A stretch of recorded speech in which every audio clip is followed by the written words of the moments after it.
Hello everyone. Welcome to Mindshift Talks with Sayyad Arif. Today we have a special guest, Uzma Golandaz. She is from Mumbai, India, and presently living in Abu Dhabi. She did her post graduation in human resource management, a highly qualified language trainer, and an ambition coach who is on fantastic journey on impacting people lives. And her mission is to impact people lives around the world. Hi Uzma, welcome to the show. How are you doing? Hi Arif, thank you for the kind words, and I am well. How are you? How has your day been? I'm doing great. Thank you for asking. Yeah. So, Uzma, as you are an ambition coach, please tell us about your views on. Please tell us about your transformation journey from language trainer to an ambition coach. Actually, I think it was just in the making all throughout. I was always interested in psychology. I used Okay. to read books or articles related to all of that. And, despite all of that going on, I never thought of becoming a coach or counselor before this. But as you rightly said, I was into human resources before this, and then I am a language trainer even now. I saw that people would approach me with their problems, and anything that was going on in their life. I was always an agony aunt. Yeah. So somehow, when I came across this opportunity to be a coach, I thought it just struck very naturally with me. Wow. That's wonderful. So, as you have selected your niche as human resource, so it's very easy for you to help people who got really stuck in their life, so that with this coaching journey you can impact their life by showing your amazing experiences and ways to how to become successful in life. I hope so. I mean, I've always been a people's person, and I'm aware of all the human resources jokes that the outsiders crack, people who are not a part of the HR industry.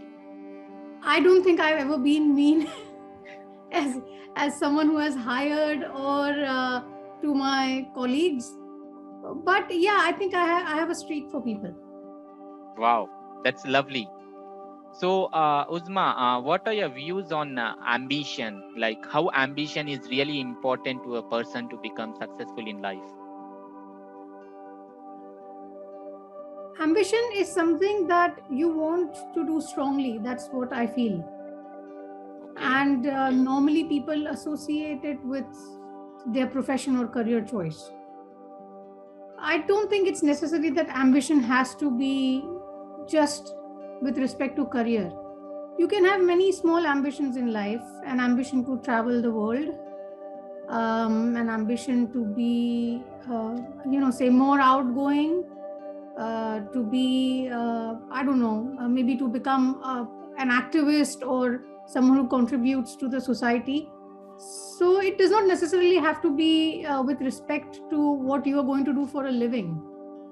You can have smaller ambitions if someone is not interested in, they are not very ambitious, not interested in making a career for themselves. You can still have ambitions like wanting to learn languages, interact with people, become familiar with world culture or food.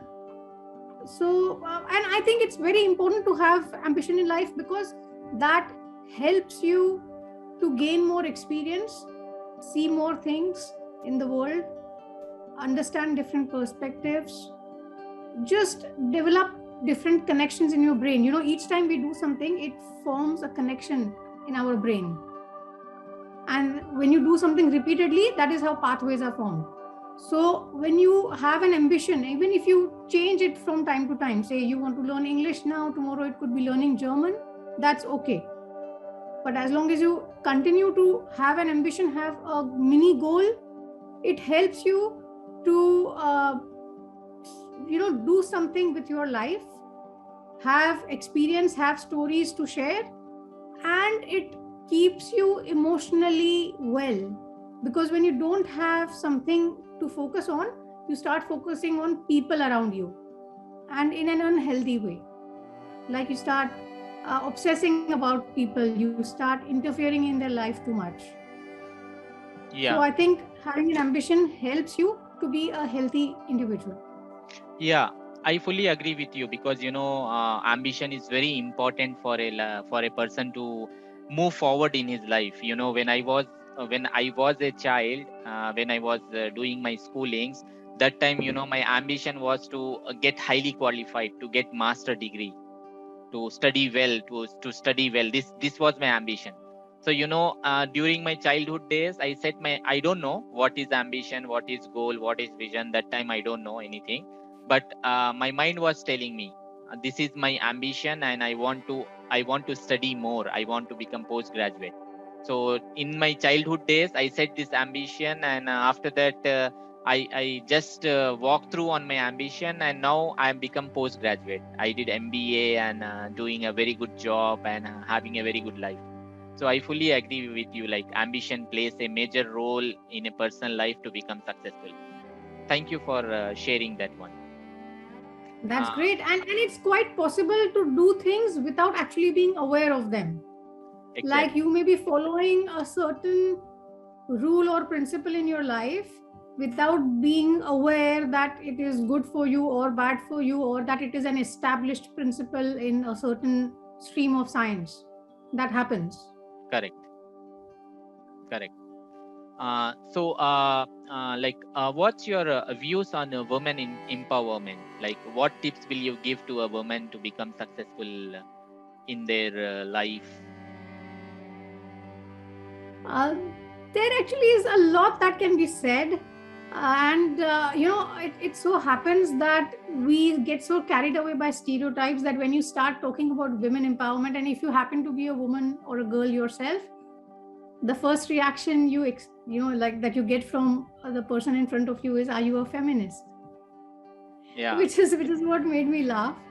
But just for the record, I'm not a feminist, and there's nothing wrong in being a feminist. It is just the extreme points of view that create a problem for the person and the other people that they deal with. But for women empowerment, I would say, uh, most importantly, parents have to change their point of view.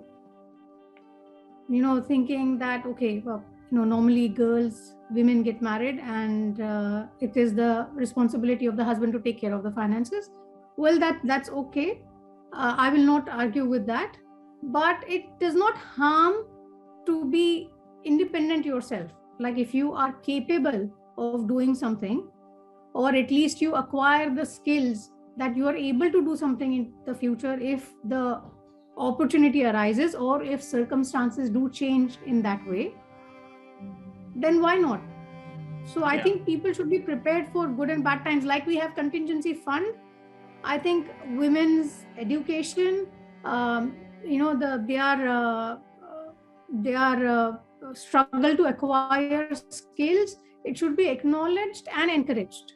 So if something goes wrong, god forbid, in the future, things do happen, right? I mean, Yeah. there have been incidents where people have had to raise children as single parents Correct. for whatever reason.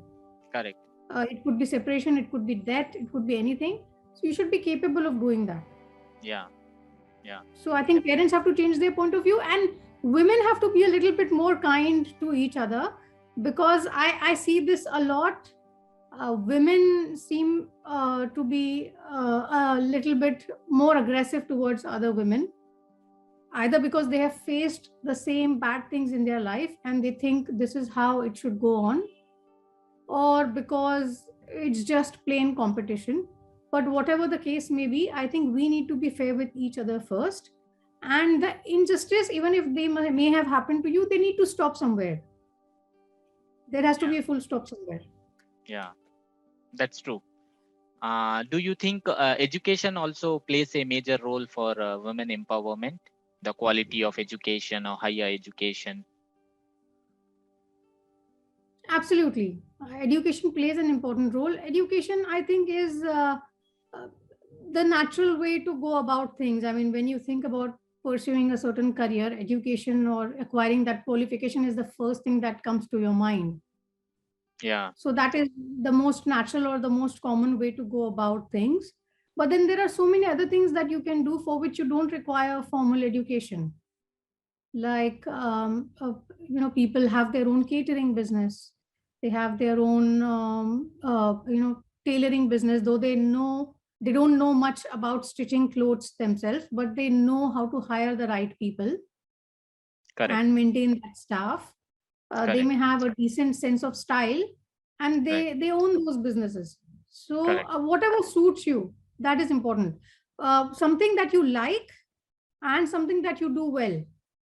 These are the two most common things that you should focus on, because that will lead you in the right direction to earning your livelihood. That could lead to you earning your livelihood, because you will not be bored. You spend about 8 to 10 hours working every day, so it should not be something that frustrates you, Correct. right? Correct. So you will be able to focus on your work. You will not hate it, at least you will be interested most of the time, and you're good at it already, Correct. which means people will come to you. Correct. Agreed. Thank you for sharing wonderful insights on women empowerment. So, as you are one of the, I can say, successful language trainer, and you have visited many countries like England, Scotland, and different countries, and you have very good experience. So, what is the mantra of success for you? That's a little complicated, because I think nobody can have the success cannot mean the same statement to different people. It is very, very individualistic, I would say, because what one person may want in their life and may term that as the main reason or source of success may not be the case for someone else. Like, for example, instead of going round and round with words, let me give you an example. Some people think that if they are able to earn, say, 2 lakh Indian rupees per month, then they would consider themselves to be successful. Correct. Okay. And for them, it doesn't matter what position they are working on. As long as they hit that financial mark, they would term themselves as successful. Whereas there could be some people who would say, oh, I think I'll be successful the day I complete my PhD. So Correct. you see, one person thinks qualification is the mark for success, and someone else may think that finances or Correct. the incoming salary every month is their definition of success. Correct. So I think it's different for different people. Anything that makes you happy, fulfilled, and satisfied, I think that is your definition of success. Yeah, I fully agree with you. Like, success is all about vision and mission, like what vision we have set, what goals we have set. If we achieve those goals in our life, then we are the successful one. So I fully agree with you. So what makes you smile and what scares you the most? What makes me smile? Actually, that's very, very easy. I keep smiling most of the time. It is my go-to expression. So even sometimes when I'm a little bit annoyed, I can't help it. It just happens and I smile. And people who do not know me do not, I know they are unable to understand that it has actually been an annoying incident for me. But even even despite that, I have been smiling. So it's very easy to make me smile. I find a lot of things very funny, and in a way, it has a very positive impact on my life. I think it has a lot of advantages, because it keeps you happy. Yeah, Nobody likes to see someone frowning, right? Nobody likes a grumpy face. correct. And obviously, you feel happy yourself, because this has been proven. When you feel depressed or low, if you smile, even if there is no reason to smile, you just smile or laugh for a couple of minutes, it changes your state of mind. So do it a couple of times a day, a few times in a day, and you will feel that your mood constantly shifts and you start feeling better. You don't feel that depressed, which is why you have those laughter clubs. You must have seen people in the park laughing like crazy with their hands raised towards the sky. Yeah, That, I think, they function on that principle, yeah, to yeah, let the stress out, let the blood pressure drop. So even when there is no reason, you smile and you laugh. correct. I agree. I think this is one of the therapy, like to have happy and healthy health. Most of the people, even I saw it's part of a, health therapy or yoga something. Many people they does in the park. Yeah. Yeah, yeah. So, what are your craziest dreams in life? What do you wanna do? Craziest dreams. There are a lot of crazy things that I think about. That is one of the reasons why I keep smiling, because a lot of crazy thoughts keep coming to my mind. But that way, I think, during the lockdown, I started thinking about a lot of things that I want to do. Before that, they were just there at the back of my mind, but I was not taking them so seriously. I mean, I never actually planned on doing them, not for a long time at least. Yeah, long time into the future, I mean. But now I think if I get the opportunity, I should do it. Like, I want to travel to Africa and maybe ride an ostrich. They do Yeah. that there. You can go to the safaris and you can ask for an ostrich ride. I don't know what would my reaction be if I see after I see the actual ostrich. I have seen ostriches, but not from up close. I don't know what my reaction would be after that, but that is the plan. I want to ride an ostrich. Wow. Wow. Uh, I wish you will achieve your dream. Thank you. Welcome. So, being a strong, courageous, and visionary person, what particular message you want to give it to people on ambition, success? I think a good place to start would be write down the things that you're interested in doing and see if you can work something out. If you're not sure about what you're supposed to do in the long run, then work something out for the short term. Like, is there any language that you want to learn, or a sport? Maybe work on your health or improving your relationship with someone. um, if you can work a career out for yourself, good. If not, it's okay. That's who you are. It's not necessary that everyone has to follow and be a part of the herd. And as far as success goes, well, once you figure your ambition out, success is mostly going to be related to that, Yeah, true. because you are going to measure it with respect to how much you are able to achieve in your ambition, Correct. right? Correct. So Yeah. mostly it's going to be related. Yeah. Thank Have you a goal for, so that you don't obsess about a person. Sorry, yeah. Arif. Yeah. Yes. Thank you for sharing your wonderful views, and thank you for coming on this show and sharing your knowledge. I hope your message will impact people's lives, and it will be benefited for them. Thank you so much. Have a wonderful day ahead. Thank you for having me, Arif. And I hope this discussion inspires people. Sure, sure, for sure. Thank you. Bye bye. Thank you. Bye.